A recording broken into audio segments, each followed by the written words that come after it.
Okay, today we're going to be going over the 1 mile jogging test and the 1 mile walking test.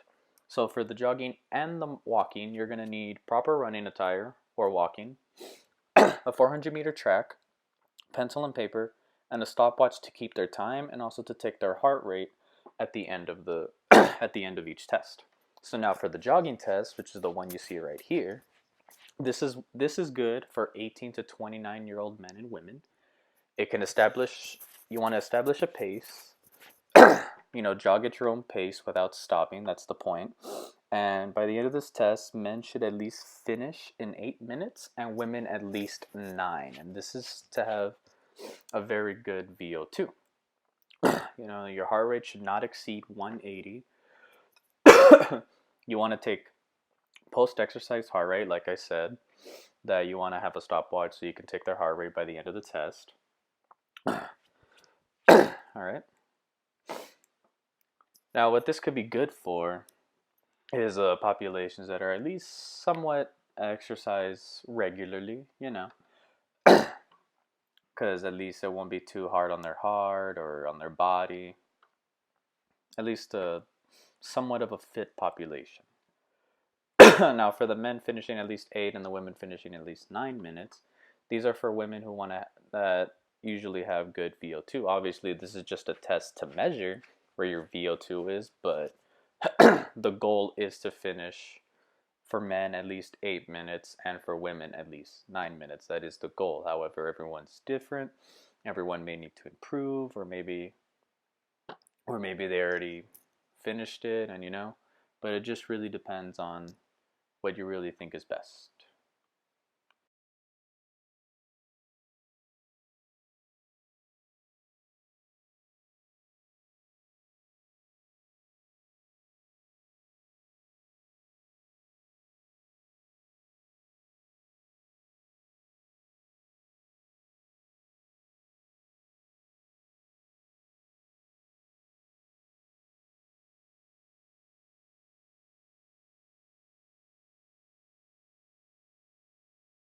And then as you can see right here, now we're going to take my heart rate, which is where I take at the radial pulse. And there we go. Now we're going to begin the 1 mile walking test. And as you can see, it's very different from the jogging one. Obviously, you're not moving at a faster pace. You want a 5 to 10 minute warm up before going. And you just walk at your own pace as fast as you can. You got to finish the mile as fast as you can while walking without running. So, as you can see here, this is a good test to use on for a population that is 20 to 69-year-old.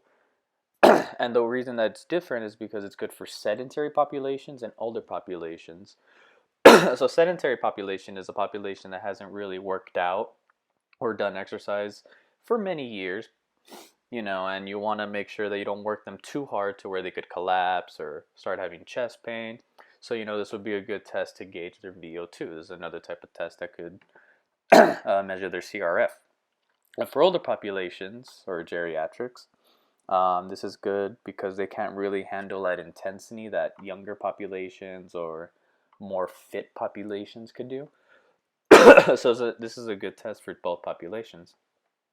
Now, of course you want to take post-exercise heart rate, which I do at the end of the test, and yeah.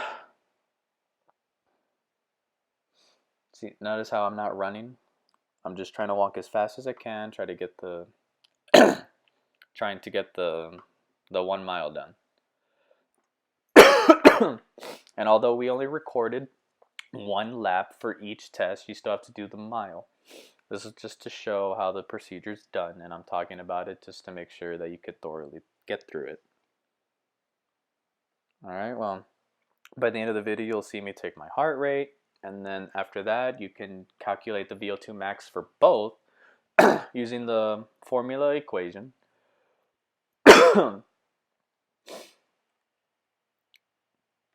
And that'll be it. You'll get your VO2 max, and depending where you're placed on the on the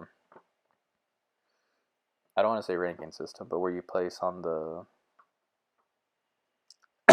where you're placed will determine if you need to improve it, or maybe if you need to, or maybe if you don't need to improve on it. Maybe you're physically fit, don't need to improve, and you're good to go.